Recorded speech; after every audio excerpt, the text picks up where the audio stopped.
बिस्मिल्लाहिर्रहमानिर्रहीम।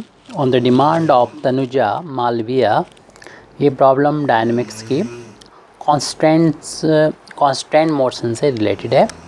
प्रॉब्लम है a particle start from rest at a given point of cycloid with the axis vertical and vertex downward. यानी cycloid के बारे में बताया जा रहा है कि इसका जो एक्सिस है वो वर्टिकल है और वर्टेक्स डाउनवर्ड है। तो इसको हम पहले इसको बना देते हैं।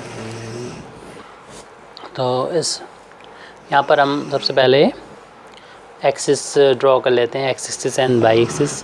तो इसको हमने एक्सिस लिया है और इसको वाई एक्सिस मान लेते हैं।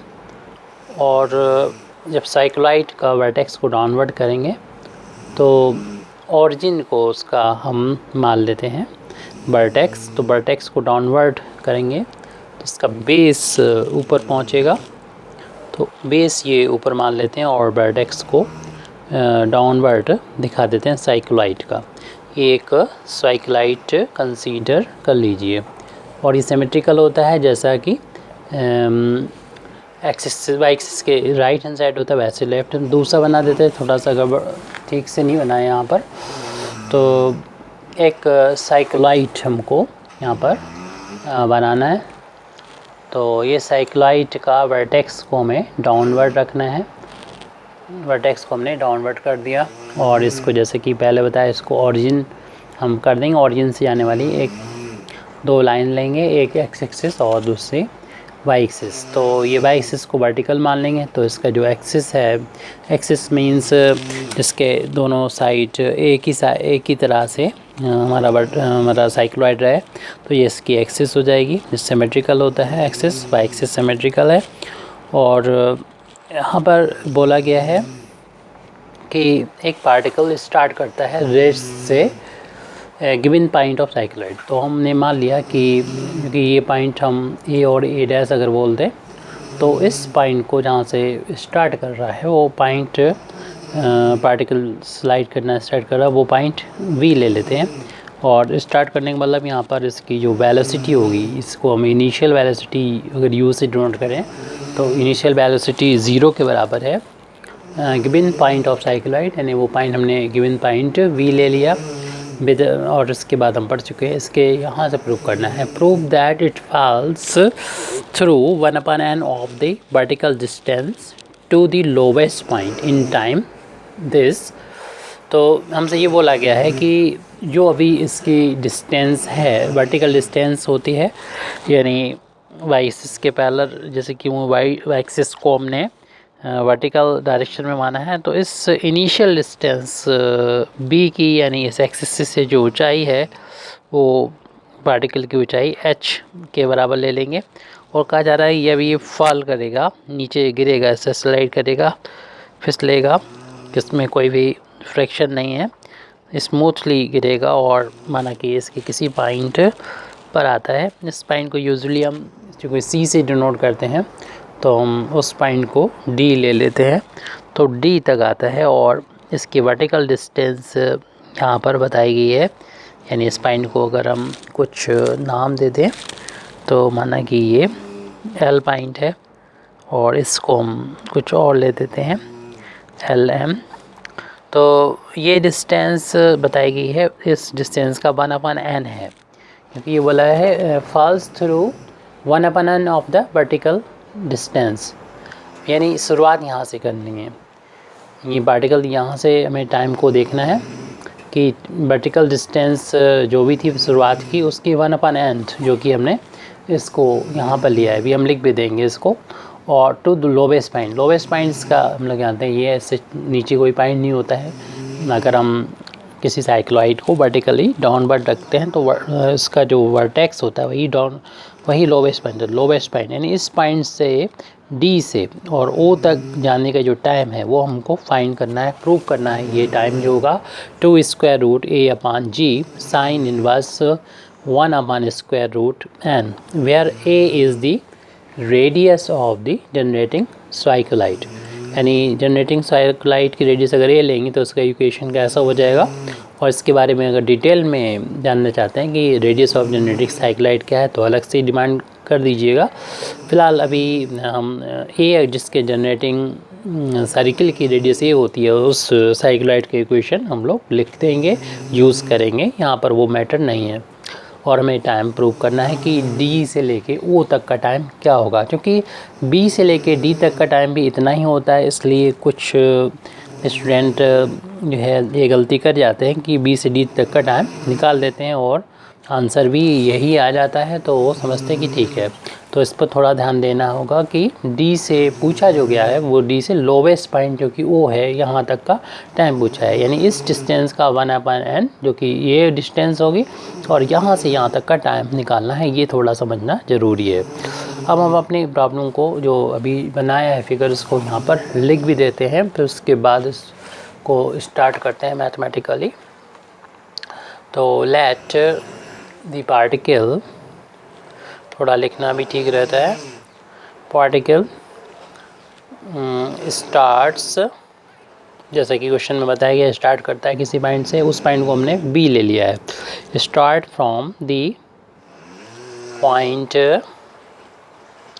Point B whose vertical height की हमने इसको बी के लिए है, इसे बी एम से डिनोट किया है। वर्टिकल हाइट कहाँ से मान ली जा रही है, फ्रॉम वर्टेक्स ओ पॉइंट है, इज़ एच, ये हमने मान लिया है, कह दिया है। अब हम इसको लिखेंगे देयरफॉर, यानी बी एम को हमने एच के इक्वल, बी एम को हमने एच के इक्वल लिया है फिगर से, यानी जो हमने अभी लिखा है उसको मैथमेटिकली इसको शो कर दिया। तो हमें फाइंड क्या करना है कि बी से ओ, डी से ओ तक का जो टाइम है वो हमको निकालना है, फाइंड करना है। और हमें ये बता दिया गया है कि जो डी एल है वो डिस्टेंस 1/n है इस बी एम की। डी एल जो डिस्टेंस है वो बी एम की 1/n है और इस डी से लेके ओ तक का हमें टाइम फाइंड करना है। तो ये चूँकि बी एम की वैल्यू एच है तो 1/n इंटू एच यहाँ पर कर देंगे डी एल की वैल्यू। अब हम इक्वेशन ऑफ मोशन लिखेंगे, इक्वेशन ऑफ मोशन, और यहाँ पर हम टेंजेंशियल सेंस में इसको लिखना है हमको।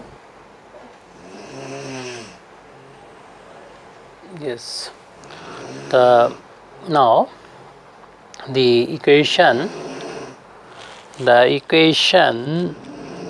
of motion, the equation of motion of the particle जो कि स्लाइड कर रहा है यहाँ से साइक्लॉइड से, दूसरा फिगर बना हुआ हमारा, the particle motion of the particle, और हम इसको लिख रहे हैं इन टेंजेंशियल सेंस में, सेंस इज़, तो उस पार्टिकल का अगर मास m है तो m इंटू d2s/dt², आपको पता है ये एक्सेलेरेशन होता है इतना। तो इस फोर्स, जैसे कि ये पार्टिकल यहाँ पर फिगर हमारा दूसरा है, लेकिन यहाँ पर अगर हम शो करें, ये अगर इस पार्टिकल का मास m है तो m की जो डायरेक्शन होगी, यानी इसके वेट mg की जो डायरेक्शन होगी वो नीचे की तरफ होगी। और यहाँ पर अगर टेंजेंट ड्रॉ करें तो टेंजेंट का एक्स एक्सिस के साथ में इंक्लिनेशन साई होता है। तो अगर इसको आगे बढ़ाया तो ये 90 और ये बाकी एंगल बचेगा 90 माइनस का साई होगा। अब इस टेंजेंट पर भी परपेंडिकुलर इन नॉर्मल की डायरेक्शन और टेंजेंट की डायरेक्शन के बीच में 90 डिग्री का एंगल होता है ये, या दूसरी साइड से कहते हैं ये टोटल 90 में से 90 माइनस साई माइनस करेंगे, यानी पूरे एंगल में से इतना माइनस करेंगे तो ये बचेगा ओनली साई बचेगा। अब ये साई एंगल है इसके दो, इस डायरेक्शन में इससे जो लगी mg का अगर हम एक कंपोनेंट लेते हैं इस डायरेक्शन में तो ये हो जाएगा mg कॉस साई हो जाएगा, और इस डायरेक्शन में हो जाएगा mg साइन साई। हालांकि ये प्रॉब्लम हम लोग डायरेक्ट यूज़ करेंगे, तो इस सेंस में इस डायरेक्शन में जो हमने दिया है ये md2s/dt², तो ये अपोजिट डायरेक्शन में है mg साइन साई, तो इसलिए माइनस का mg साइन साई इसकी वैल्यू आ जाएगी। तो ये प्रॉब्लम हम लोग डायरेक्ट यूज़ कर सकते हैं, फिगर में हमें बताने की ज़रूरत नहीं क्योंकि इसका तो आर्टिकल है, इसलिए हम इसे डायरेक्ट यूज़ करेंगे। m से हम यहाँ पर कैंसिल कर देंगे और हम ऐसे भी लिख सकते हैं डायरेक्ट कि d2 यहाँ पर वैल्यू आ गई है एक्सेलरेशन d2s/dt² की वैल्यू माइनस g इंटू, यहाँ पर अब हम साइक्लाइड का जो जनरेटिंग यानी सर्किल की रेडियस दे रखी थी एक इक्वल, उस बेस पर इक्वेशन ऑफ साइक्लॉइड यहाँ पर लिखेंगे और वहाँ से साइन साई की वैल्यू को पुट करेंगे।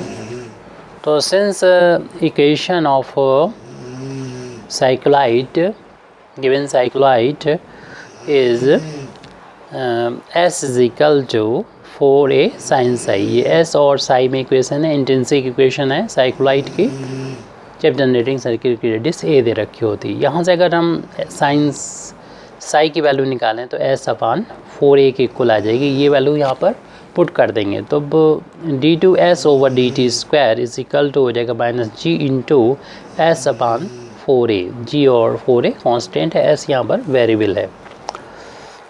तो अब हम इसको इंटीग्रेट करना चाहते हैं तो उसके लिए मल्टीप्लाई करना पड़ेगा या डायरेक्ट भी कर सकते हैं। मल्टीप्लाई हम कर देंगे यहाँ पर, मल्टीप्लाइंग y 2ds/dt से दोनों साइड मल्टीप्लाई कर देंगे।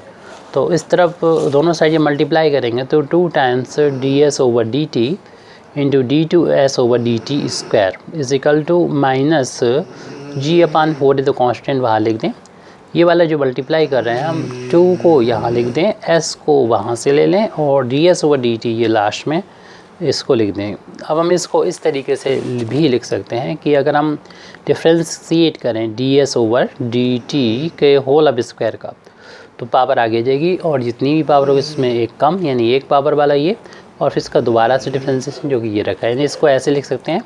इसी तरीके से इसको इतनी क्वांटिटी को -g/4a को अलग साइड से लिखने के बाद हम इसको लिख सकते हैं dy/dt इंटू s²। s इसका डिफ्रेंशिएशन करेंगे 2s इधर आ जाएगा और s का डिफ्रेंशिएशन ds/dt, यानी इसको हम ऐसे लिख सकते हैं। अब यहाँ पर हम इंटीग्रेट कर देंगे, integrating with respect to t, differentiation t के रिस्पेक्ट में क्योंकि हम यहाँ से ये हटाना चाहते हैं। तो integrating with respect to t, तो ये हट जाएगा इंटीग्रेट करने पर, ओनली बचेगा हमारे पास, यानी ये इस तरीके से हट जाएगा क्योंकि हम इंटीग्रेट कर रहे हैं। डायरेक्ट भी कर सकते हैं, अब हम यहाँ पर थोड़ा सा डिटेल कर रहे हैं। g/4a कांस्टेंट बाहर ले लेंगे, इसमें हम डिफ्रेंशिएट कर रहे हैं t के रिस्पेक्ट में, तो ये इससे कट जाएगा, ये इससे हट जाएगा, बचेगा ds/dt का whole of square is equal to g/4a था, तो करेक्ट कर लीजिएगा g/4a, और ये कट जाएगा, ये से हट जाएगा, ओनली s² बचेगा। लेकिन हम लोग जानते हैं इंटीग्रेट कंप्लीट करते हैं तो एक कांस्टेंट ऑफ इंटीग्रेशन हमें ऐड करना पड़ता है, माना वो एक कांस्टेंट ऑफ इंटीग्रेशन हम k यहाँ पर ले रहे हैं, c ले सकते हैं। तो अब हम यहाँ पर k की वैल्यू को फाइंड करने के लिए इनिशियल कंडीशन लगा देंगे, क्योंकि हमको दे रखा था पार्टिकल ने चलना शुरू किया था यहाँ से, तब उसकी जो इनिशियल वेलोसिटी थी 0 थी, यानी अब कहना चाहिए कि यहाँ पर ये ds/dt 0 है, तो वहाँ पर s की वैल्यू क्या है, चूँकि s की वैल्यू हमें निकालने में थोड़ी सी दिक्कत आ सकती है तो s का कनेक्शन हम y से कर देंगे, क्योंकि ये x एक्सिस है, ये y एक्सिस है, और वर्टिकली अगर x एक्सिस के ऊपर जाते हैं तो ये डिस्टेंस जो है y की इस पॉइंट b पर ये वैल्यू जो होगी y की वो h के ही बराबर होगी। तो s की वैल्यू तो नहीं मालूम है लेकिन y की वैल्यू मालूम है। लेकिन कोई बात नहीं, अगर हमने वर्टेक्स को डाउनवर्ड लिया है, ऑरिजिन पर लिया है, तब इसका जो इक्वेशन होता है साइक्लॉइड का, यानी हम s और y में जो इक्वेशन होता है उसका हम यूज़ कर सकते हैं। हम लोग जानते हैं कि साइक्लॉइड का इक्वेशन एक ये भी होता है s और y में, s²=8ay। तो चूँकि हमें यहाँ पर y की वैल्यू पता है तो s की वैल्यू यहाँ से हम फाइंड करके पुट कर सकते हैं। तो चूँकि y की वैल्यू यहाँ पर जो है वो पहले बता चुके हैं हम, h के बराबर है फॉर पॉइंट v, यानी b पॉइंट पर ही हम इसका यूज़ करेंगे। तो y की वैल्यू h के बराबर है, तो y की वैल्यू h के बराबर है, तो s की वैल्यू s² की जो ज़रूरत है तो यहीं रहने दें। इक्वेशन डाल दें, इक्वेशन नंबर फर्स्ट है। तो एट हम अगर b पॉइंट पर बात करते हैं, तो b पॉइंट पर हम देख रहे हैं कि जो वेलोसिटी है यानी ds/dt वो तो 0 के बराबर है। चलना शुरुआत की थी, हम k की वैल्यू फाइंड करना चाहते हैं इस इक्वेशन में, क्योंकि k अपनी तरफ से माना हुआ अननोन है, और वहाँ पर देख रहे हैं कि s की वैल्यू हम यहाँ पर निकाल ही चुके हैं। s² की वैल्यू हम 8ah पुट कर सकते हैं। तब इक्वेशन नंबर 1 हमारा हो जाएगा, ये वैल्यू 0 रखने के बाद 0² -g/4a इंटू s² की वैल्यू 8ah हो जाएगी। यहाँ से हम कैंसिल कर सकते हैं 8a को 4a से 2 टाइम्स, तो ये वैल्यू हमको यानी k की वैल्यू मिल जाएगी। या फिर इसको इसी फार्म में रहने दें ताकि हमें आसानी से कॉमन लिया जा सके, तो हम कैंसिल ना करें, ऐसे रहने देते हैं। तो ये वैल्यू हम ऐसे रहने देंगे, तो वैल्यू ये हो जाएगी, इतनी लिखी रहने दें, यानी माइनस का g/4a कॉमन आ जाएगा, इसलिए इसको 8ah ही रहने दें। और ये प्लस का था, सॉरी, इस लाइन को हम काट देते हैं। इक्वेशन नंबर 1 को दोबारा से लिख देंगे, तो ये हमने इक्वेशन नंबर 1 में 0 के बराबर रख दी, 0 के स्क्वायर 0 होता है, और माइनस g/4a इंटू s² की वैल्यू 8ah, इसको कैंसिल नहीं करेंगे और k ऐसे लिख देंगे। अब k की वैल्यू निकालने के लिए ट्रांसपोज करेंगे तो ये वैल्यू प्लस में मिल जाएगी, k मिल गई यानी g/4a इंटू 8ah। इस वैल्यू को उठा के इक्वेशन नंबर 1 में पुट कर दें तो फिर हमारे पास आ जाएगा ds/dt। ध्यान रहे कि हमें टाइम निकालना है, और टाइम का किसी ऐसी चीज़ से कनेक्शन करना है, यानी हाइट से, जो हमको पता हो। तो इसलिए ये रिलेशन, यानी पहले हमने एक्सेलेरेशन से वेलोसिटी में गए, यानी ये हमारा पहले शुरुआत में एक्सेलेरेशन था, इसमें टाइम छुपा हुआ है, लेकिन चूँकि एक्सेलेरेशन है ये, तो एक हमने डेरिवेटिव ख़त्म किया, तो एक यहाँ पर ये नहीं बचा हुआ है। अब हम इसमें t और s से रिलेशन निकाल के t की वैल्यू फाइंड कर देंगे, टाइम की वैल्यू फाइंड कर देंगे। तो इक्वेशन नंबर 1 में k की वैल्यू पुट करने पर हमें इक्वेशन नंबर 1 मिल जाएगा, ds/dt whole of square is equal to, वहाँ पर था -g/4a s², और फिर हम यहाँ पर k की वैल्यू थी g/4a इंटू 8ah। अब इन दोनों टर्म्स में से हम कॉमन ले लेंगे g/4a, और प्लस वाला टर्म ये पहले लिख देंगे, तो यहाँ पर बचेगा हमारे पास 8ah माइनस s², ये वाला s² जो है हमने बाद में लिख दिया माइनस का, तो ds/dt का होल ऑफ स्क्वायर हमारे पास इतना मिल गया। अब इसका अगर हम, क्योंकि t निकालना है तो स्क्वायर हटाना है पहले, तो ds s और t में एक रिलेशन यहाँ से मिल सकता है, स्क्वायर रूट लग जाएगा, यानी तो 4 स्क्वायर रूट से बाहर आ जाएगा, 2 की पावर में 1/2 g/a आ गया, और square root 8ah minus s² आ गया। अब यहाँ पर चूँकि हम चाहते हैं कि s ना आए, क्योंकि इससे पहले भी हमने s को रिमूव किया है, तो जिस इक्वेशन का यूज़ किया है, इस इक्वेशन नंबर 2 डाल के छोड़ दीजिए, वो हमने क्या किया था, s² is equal to 8a ये यूज़ किया था। और इसकी वैल्यू फाइंड करने के लिए हमको पहले तो s की वैल्यू यहाँ से फाइंड कर लेना चाहिए, तो s की वैल्यू हो जाएगी स्क्वायर रूट 8a और y की पावर स्क्वायर रूट हटाया तो 1/2। अब ये वैल्यू फाइंड करने के लिए t के रिस्पेक्ट में जब डिफ्रेंशिएट करेंगे ds/dt, कैलकुलेशन आप किसी और मेथड से भी कर सकते हैं। पावर आगे आ जाएगी 1/2, y की पावर 1/2 - 1 और y का डिफ्रेंसिएशन dy/dt। यानी अगर और सॉल्व कर लें अच्छी तरीके से तो ds/dt की वैल्यू हो जाएगी square root 8a into 1/2, y की पावर -1/2 आ जाएगी यहाँ पर, और dy/dt। अब हम जो कि s नहीं रखना चाहते थे, टाइम और y के बीच में कनेक्शन आ गया यहाँ पर, तो वो रखना चाहते हैं क्योंकि हमें y की वैल्यू पता है, टाइम की वैल्यू फाइंड करना है, s हमें नहीं मालूम है। और इसमें इक्वेशन नंबर 2 में वैल्यू पुट कर देंगे। तो इक्वेशन नंबर 2 में जब वैल्यू पुट करेंगे तो ds/dt की, तो ये वैल्यू है स्क्वायर रूट 8a और अपान में है 2 इंटू वाई की पावर है -1/2 dy/dt। और इसमें इक्वेशन नंबर 2 में देखिए राइट हैंड साइड में था 1/2 square root g upon a square root 8a h minus S square, और एस स्क्वायर की वैल्यू जो है वो हम यहाँ पर पुट कर देंगे अभी। तो अपान में से 2 ये कैंसिल कर सकते हैं, और y की पावर पॉजिटिव बनाने के लिए इसे अपान में लिख दें, 1/y की पावर 1/2 हो जाएगी।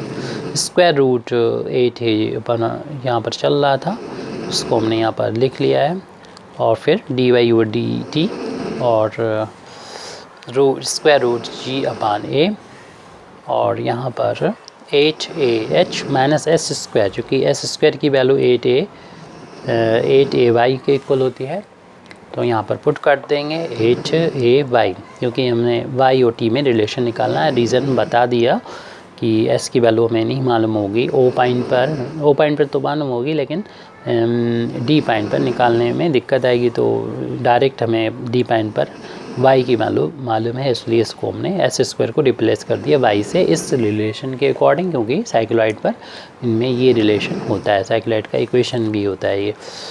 तो अब हम y और t में यहाँ पर रिलेशन निकाल लिया है, यानी बस लिमिट ही रह जाएगी फिर इसके बाद, तो यानी हमारे प्रॉब्लम काफ़ी हद तक सॉल्व हो जाएगी। हमें t की वैल्यू फाइंड करना है, तो फिर हम यहाँ पर ये भी देख रहे हैं रूट a कॉमन भी आ रहा है, यहाँ से रूट a कॉमन भी ले लेंगे, और t की वैल्यू निकालना है तो dt को इस तरफ ले आएंगे, इन टर्म्स को उधर ले जाएंगे, और y वाले टर्म को एक साइड यहाँ पर हम रखेंगे। तो यहाँ पर कुछ जो कॉमन आ रहा है उसको भी ध्यान में रखना होगा, और इसको उधर ले जाएंगे तो रूट a तो भी कैंसिल हो जाएगा जब हम कॉमन दोनों साइड में लेंगे, तब y की पावर ये 1/2 है, और इस टर्म को भी हमने बोला था फैक्टर को भी इस तरफ ले आएंगे, तो square root 8a h minus 8a y हो जाएगा, और ये भी जब ट्रांसपोज होगा तो नीचे वाला ऊपर पहुंच जाएगा, ऊपर वाला नीचे आ जाएगा, तो इसको हम शुरुआत में लिख दे रहे हैं, तो स्क्वायर रूट जो है a/g हो जाएगा, और dy को इधर छोड़ दें, और dt को सिर्फ ओनली उसको तरफ ले जाएंगे, यानी dt की वैल्यू हमने निकाल ली है, और स्क्वायर रूट यहाँ पर a/g, और ये वैल्यू जो होगी ये वैल्यू a/g स्क्वायर रूट 8 ऊपर है, और अभी हम ये करना था कि यहाँ से 8a कॉमन लेने के y बार 1/2 कैलकुलेशन आप जिस तरीके से भी चाहे कर लें, 8a को यहाँ से कॉमन ले लेंगे तो h माइनस y आ जाएगा, और dy हमारा था राइट हैंड साइड में dt था, उसको यहाँ लिख दिया लेफ़्ट में, रूट a कॉमन ले लिया था, तो देखें ये भी रूट a है, वो भी रूट a में a है, तो रूट a से रूट a कैंसिल हो जाएगा, और y की पावर 1/2 है, इसको भी हम स्क्वायर रूट में कर सकते हैं, 1/2 हटा दें तो स्क्वायर रूट बन। अब दोनों एक ही जो कि रूट साइड में है, एक रूट में है, तो इनको y इन दोनों को अंदर एक साथ लिख देंगे मल्टीप्लाई में, तो dt की वैल्यू स्क्वायर रूट a/g, और dy अपान में इसको एक ही साइड में लिखेंगे तो मल्टीप्लाई हो जाएगा y का और h माइनस y के साथ में। तो dt की वैल्यू चल रही है स्क्वायर रूट a/g, और y के अंदर मल्टीप्लाई करेंगे तो dy अपान इस y का अंदर जब मल्टीप्लाई करेंगे तो H Y minus Y square, Y यहाँ पर वेरिएबल है और हमें अब इंटीग्रेशन भी करना होगा, तो इसका होल ऑफ स्क्वायर बना लेते हैं, फिर इसको इंटीग्रेट हम लोग कर देंगे। तो होल ऑफ स्क्वायर बना लें ताकि इंटीग्रेशन स्टैंडर्ड फॉर्म में बन जाए ये।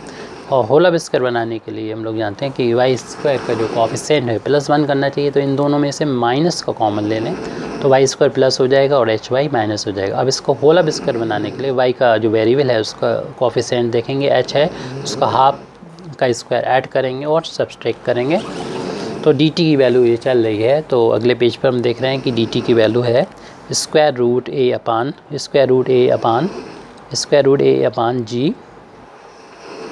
और यहाँ पर एक ये भी ध्यान में रखना था कि जब हमने स्क्वायर रूट यहाँ से हटाया था तो अब दो वैल्यू यहाँ पर मिलती हैं, जैसे कि स्क्वायर रूट हमने यहाँ से हटाया था, इक्वेशन नंबर 2 में आ जाइए, स्क्वायर रूट हटाया था तो दो वैल्यू मिलती हैं स्क्वायर रूट की प्लस और माइनस, तो हमें यहाँ पर माइनस वाली वैल्यू कंसीडर करना चाहिए था। रीज़न क्या है, क्योंकि देखिए ये हमारा ये जो डिफ्रेंशिएट किया जा रहा है s को t के रिस्पेक्ट में, तो t जो टाइम है हमेशा बढ़ेगा लेकिन s की वैल्यू घटेगी, क्योंकि s की वैल्यू जो कंसीडर की जाती है वो माप की जाती, मेज़र की जाती है, वो ओ से आगे की तरफ मेजर की जाती है, जबकि पार्टिकल जो है वो नीचे की तरफ मूव कर रहा है, आ रहा है, तो एस घटेगा। ओ यानी ओ से यहाँ तक की डिस्टेंस जैसे बी की अभी ज़्यादा है, लेकिन जब पार्टिकल इधर आ जाएगा तो ओ डी, और जैसे जैसे पार्टिकल इधर आएगा वैसे वैसे एस कम होगा, क्योंकि मेज़र की जाती है ओ से कर्व के अलोंग मेज़र की जाती है।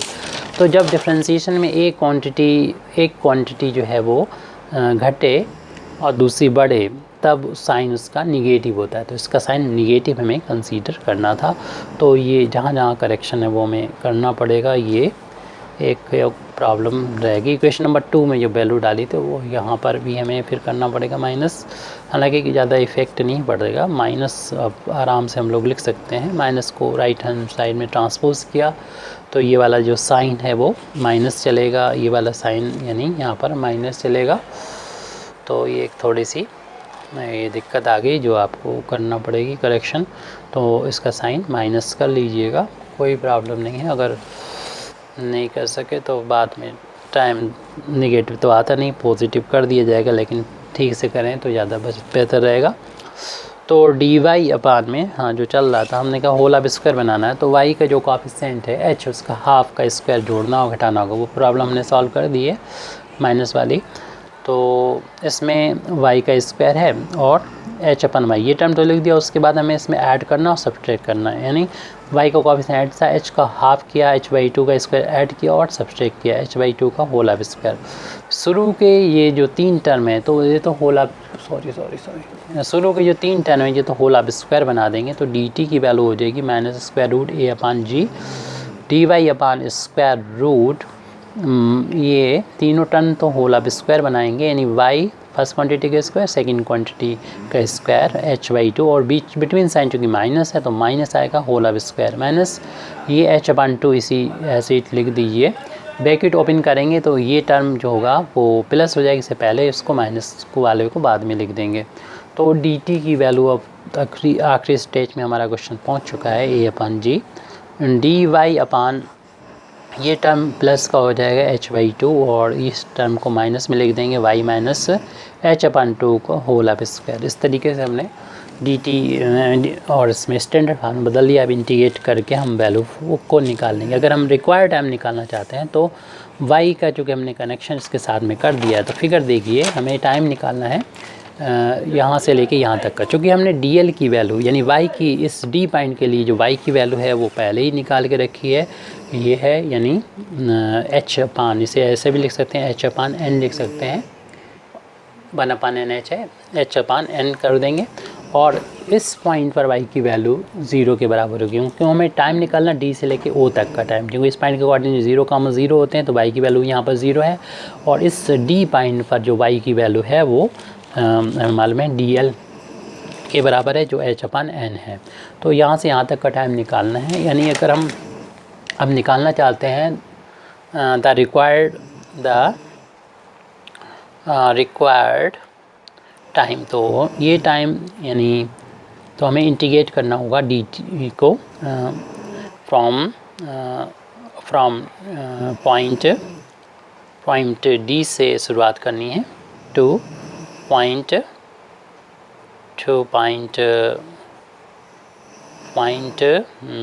ओ पर पहुंचना है। तो टू और फ्रॉम लिखने की ज़रूरत भी नहीं क्योंकि ये लिमिट है। और फिर उसके बाद हम देखेंगे कि डी टी की वैल्यू जो इक्वेशन नंबर हमारा 3 से इतने के बराबर है, इसमें पुट कर देना चाहिए -√a/g और डी बाई इंटीग्रेट। कोई कठिन चीज़ नहीं होगी, कोई प्रॉब्लम की बात नहीं, बस हमारा एक करेक्शन और कर लिए। y² था तो ये सॉरी h/2 का स्क्वायर था तो वही रहेगा। इस टर्म को पहले लिख दिया, आपने कंसीडर देख लिया होगा। h/2 whole square minus y minus h/2 का होल स्क्वायर। और यहाँ पर ये कांस्टेंट है माइनस, इसको बाहर ले लेंगे। और पॉइंट यानी हम देखें वेरिएबल क्या, अपना वेरिएबल जो है y है। तो देखें डी पॉइंट पर y की वैल्यू क्या है, वो आपको मालूम है कि डी पॉइंट पर y की वैल्यू जो है वो हम ऊपर लिख चुके हैं या पीछे हम बता चुके हैं। तो डी पॉइंट पर y की वैल्यू h/n है, वो यहाँ पर h/n रख दी जाएगी। और ओ पॉइंट पर y की वैल्यू 0 के बराबर है, तो ये लिमिट हो जाएगी। ये कांस्टेंट है, इनको हम बाहर कर देंगे √a/g और इंटीग्रेट करना है हमको y के रिस्पेक्ट में h/n से 0 तक। और देखिए ये क्या है, 1/√, कांस्टेंट स्क्वायर, जैसे कि ध्यान करें हमने फार्मूला पढ़ेगा √a² माइनस x²। तो और ये माइनस भी साथ में हो तो ये फार्मूला होता है साइन इनवर्स का। तो उस लिए हम इसका साइन इनवर्स का फार्मूला यहाँ पर अप्लाई कर देंगे। यानी आपने पढ़ा होगा -1/√a² माइनस x² होता है x के रिस्पेक्ट में। तो उसका फार्मूला होता है, अगर माइनस ना होता तो साइन इनवर्स होता है, माइनस है तो कॉस इनवर्स हो जाएगा x/a। तो इस फार्मूले को यहाँ पर अप्लाई करते हुए देख लीजिए कि a की जगह पर क्या है, x की जगह पर क्या है, इसको फिर हम लोग यहाँ पर अप्लाई करें। माइनस साइन को हमने अंदर ही रखा हुआ है तो ये प्लस कर लेंगे, ये गलती नहीं करें हम। तो √a/g माइनस को बाहर भी ले सकते हैं, फिर हमें साइन के फार्म में आएगा और इसको भी वैसे ही बदला जा सकता है। तो कोई ज़रूरत नहीं, फार्मूला मौजूद है तो माइनस के साथ भी लगा सकते हैं, हमारे लिए आसानी रहेगी, बाद में बदलने की ज़रूरत नहीं पड़ेगी। तो ये वैल्यू हो जाएगी कॉस इनवर्स, क्योंकि मैथ में तो किसी भी तरीके से लगा सकते हैं। तो हमारा x की जगह पर ये है y माइनस h/2 और a की जगह पर ये है h/2 है। अब यहाँ पर लिमिट y की जगह रखना है h/n से लेके 0 तक। तो upper limit minus lower limit करना है √a/g। ये अपर लिमिट कॉस इनवर्स ये वैल्यू हो जाएगी, जहाँ पर भी h/, मिलेगा वहाँ पर h/n लिख देंगे। तो h/n माइनस h/2। तो यहाँ पर h/n माइनस ये h/2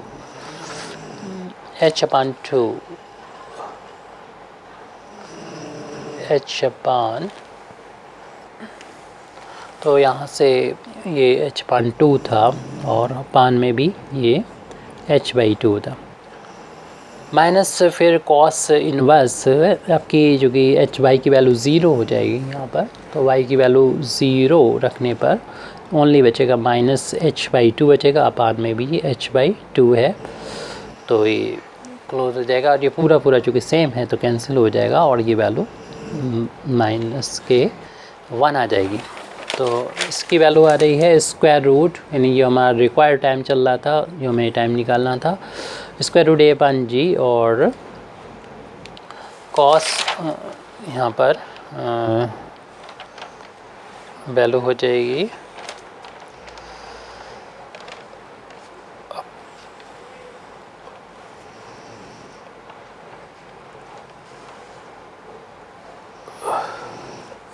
तो ये थोड़ा सा लिमिट गलत हो गई है, इसको भी सुधार कर लीजिए। पहले अपर लिमिट होती है फिर लोअर लिमिट होती है, मालूम नहीं क्यों ये पहले रख दी हमने। ये अपर लिमिट है और ये लोअर लिमिट, तो पहले upper limit minus lower limit, sorry, तो बहुत बड़ी गलती है। कॉस इन्वर्स अपर लिमिट जहाँ पर भी हमको नज़र आएगा y, वहाँ पर इसकी वैल्यू ज़ीरो रख देंगे। ज़ीरो माइनस, एक्चुअल में ये गलती इसलिए और हुई, हम कुछ और सोच रहे थे। ये सोच रहे थे कि इस चैनल पर, यानी ये चैनल जो है हमारा नया चैनल है, इससे पहले दूसरा भी चैनल है हमारा, और इस चैनल पर जो है हमसे इतना बड़ा क्वेश्चन जो है पहली बार किसी ने पूछा है, मतलब, और थोड़ा अच्छा भी लग रहा है इतना बड़ा सा क्वेश्चन को सॉल्व करते हुए। थोड़ा कुछ लगाने को है, इससे बड़ा शायद अभी तक इस चैनल पे नहीं है। दूसरे चैनल पे तो बहुत बड़े बड़े क्वेश्चंस भी सॉल्व किए गए हैं, और ये चीज़ हम पहले सॉल्व कर चुके हैं, इसलिए आप के साथ जो है कंसिडर कर रहे हैं। बाकी चीज़ें वैसे ही लिखनी है, कोई भी चेंज नहीं करना है। ये कैलकुलेशन पीछे कर चुके हैं, बस टर्म इधर का उधर हो चुका है। h/n माइनस h/2 था, माइनस h/2, तो ये बहुत डिटेल में भी हो गया थोड़ा सा यहाँ पर। तो ये ओनली माइनस h/2 है, h/2 से h/2 कैंसिल हो जाएगा, ओनली cos इनवर्स -1 बचेगा। माइनस यहाँ पर ऐसे करें, एलसीएम ले लें, 2n पूरे को एलसीएम लेना पड़ेगा, या ऐसा करें, इसका एलसीएम क्या ठीक रहेगा, h तो है कॉमन है, तो h को तो कॉमन लेके कैंसिल कर सकते हैं। h को कॉमन लेके पहले कैंसिल कर देते हैं, क्या दिखता है फिर उसके बाद, और ये 2 ऊपर जाके मल्टीप्लाई हो जाएगा, ये वाला 2, और h को हमने कॉमन लेके कैंसिल कर दिया, h कॉमन लिया, ऊपर नीचे कैंसिल, तो बचेगा 1/n माइनस, और ये 1/2 बचेगा। इतना समझ में आ रहा होगा। और हम लोग जानते हैं cos इनवर्स -1 की वैल्यू पाई के इक्वल होती है, तो ये वैल्यू पाई के इक्वल रख देंगे। माइनस, अब हमारे पास ये बचा है, अगर हम चूक अंदर जाके मल्टीप्लाई कर देंगे तो वैल्यू मिल जाएगी हमको इस ब्रैकेट के अंदर, यानी सॉरी cos इनवर्स के बाद ये पाई हो गया माइनस cos, ये काट देते हैं हम, पाई माइनस cos इनवर्स हो जाएगा ये 2/n -1 हो जाएगा, cos इनवर्स -2/n, और ये वैल्यू जो होगी, जो हम इसको सॉल्व करें, √a/g पाई माइनस cos, वहाँ से हमने टर्म सही लिख दिया था, ये h/2 h/n माइनस, तो ये वैल्यू हो जाएगी cos इनवर्स एक। अब यहाँ पर हम इस फार्मूले को लगाएंगे कि pi minus cos inverse x की जो वैल्यू होती है माइनस cos इनवर्स x के बराबर होती है। इस आइडेंटिटी का यूज़ करते हुए हम यहाँ पर इसको लिख सकते हैं, √a/g = cos, सॉरी यहाँ पर होता है pi minus cos inverse x = cos inverse minus x, तो यहाँ पर cos इनवर्स -2/n -1 हो जाएगा ये, तो √a/g cos इनवर्स 1 - 2/n हो जाएगा, और इसे हम लिख सकते हैं a/g cos इनवर्स 1 - इसे लिखा जा सकता है 2 को अलग रख दीजिए और 1/n को 1/n का स्क्वायर रूट कर देंगे, और यहाँ पर हम मान लेंगे 1/√n को साइन अल्फ़ा, यहाँ थोड़ा देर के लिए अगर कंसीडर करें तो √a/g cos inverse 1 - 2 sine square alpha हो जाएगा, और ये फार्मूला आइडेंटिटी हमको मालूम है किसकी होती है, cos इनवर्स ये वैल्यू ये होती है 1 - 2 times 2 times sine square cos 2 alpha की आइडेंटिटी होती है। cos इनवर्स से cos हट जाएगा, √a/g इंटू 2 अल्फ़ा आ जाएगा, और अल्फ़ा चूँकि यहाँ से अगर अल्फ़ा की वैल्यू निकालें, साइन को उधर ले जाएंगे तो साइन इनवर्स 1/√n हो जाएगा अल्फ़ा की वैल्यू, ये वैल्यू हम यहाँ पर पुट कर देंगे, तो √2 को तो हम पहले लिख दें, और √a/g लिखा हुआ है साइन इनवर्स की अल्फ़ा की वैल्यू, ये साइन इनवर्स 1/√n, ये हमको प्रूव करना था। Thank you very much indeed for listening me. वाखिर दावाना अल्हम्दुलिल्लाहि रब्बिल आलमीन।